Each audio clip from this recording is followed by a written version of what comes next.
Dans 3 jours, nous célébrons la fête de l'Ascension. Jésus est monté au ciel. Mais qu'est-ce que ça veut dire qu'il est monté au ciel? À Noël, on nous dit qu'il est descendu du ciel. Et qu'est-ce que ça veut dire il est descendu du ciel? Il est descendu, il est monté. C'est quoi ça?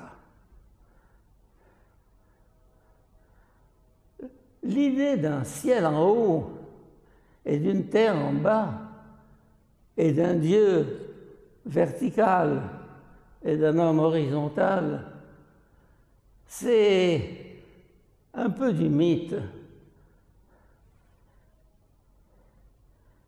Qu'est-ce que cette fête signifie aujourd'hui, où il n'y a plus de ciel en haut, où il n'y a plus de Dieu derrière les nuages?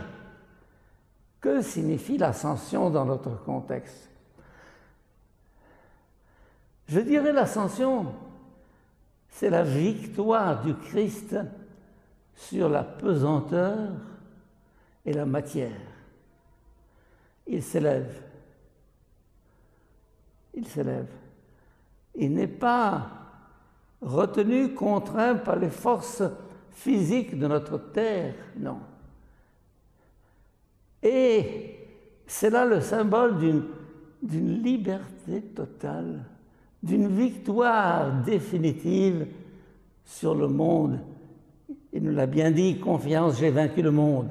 Le monde dans ce qu'il a de spirituel, le monde méchant, le monde mauvais, et le monde dans ce qu'il a de matériel, libre face à cette gravité, cette pesanteur qui nous tire vers le bas.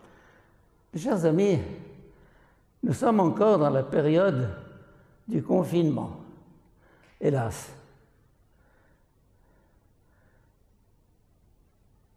Coincés dans nos maisons, avec des pronostics plus ou moins terribles, terrifiants, décourageants, avec une politique dégoûtante qui nous écœure. Et la grande tentation est de nous dire comment agir face à ces forces qui mènent le monde. Car au-delà de la pesanteur, de la gravité dont je parlais tout de suite, il y a les forces du mal, les multinationales, l'argent, le pouvoir de ces géants de la finance qui tirent les ficelles, et le trafic, toutes sortes de trafics, et une politique écœurante. On se sent souvent un peu découragé face à ça.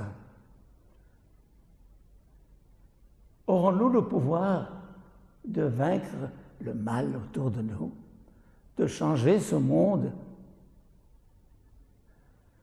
La fête de l'Ascension nous dit oui.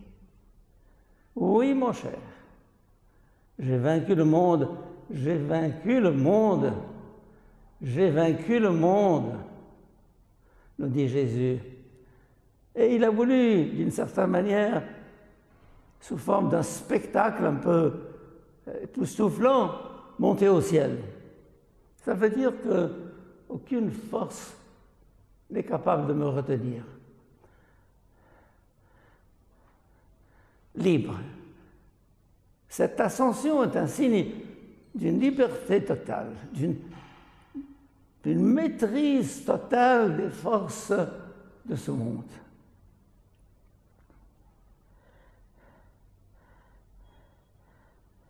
Et ça signifie que ne craignez pas, n'ayez pas peur.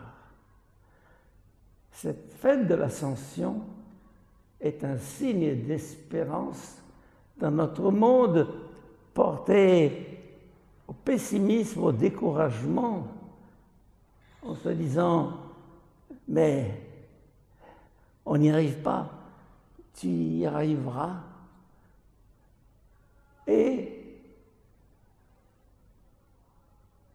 le jour de l'ascension, justement, le jour de l'ascension, Jésus dit à ses disciples, « Je vous donne pouvoir sur les esprits mauvais, sur les maladies, sur la mort elle-même.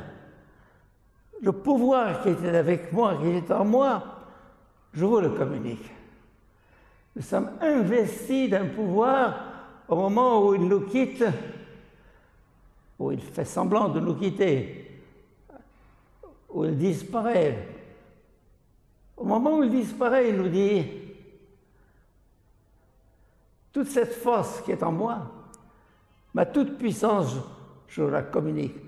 Et il a dit, au moment de l'ascension, tout pouvoir m'a été donné au ciel et sur la terre.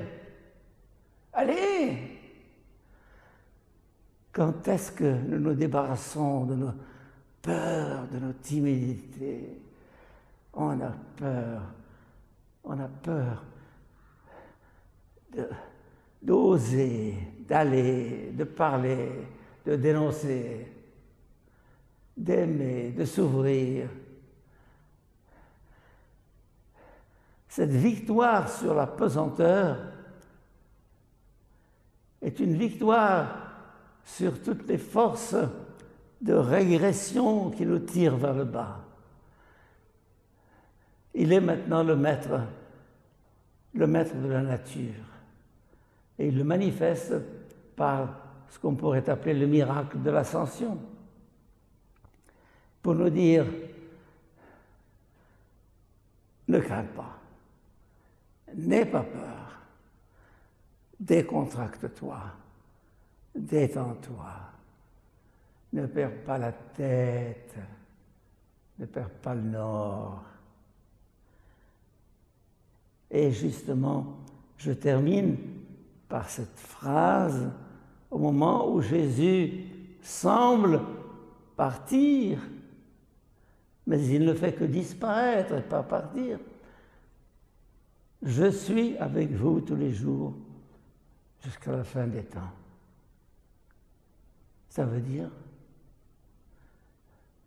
je ne vous laisse pas, je ne vous quitte pas, je ne pars pas malgré les apparences.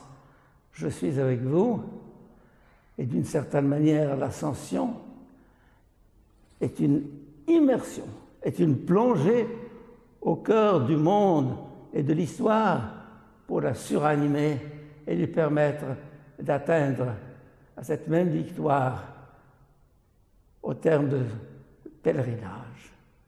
Amen.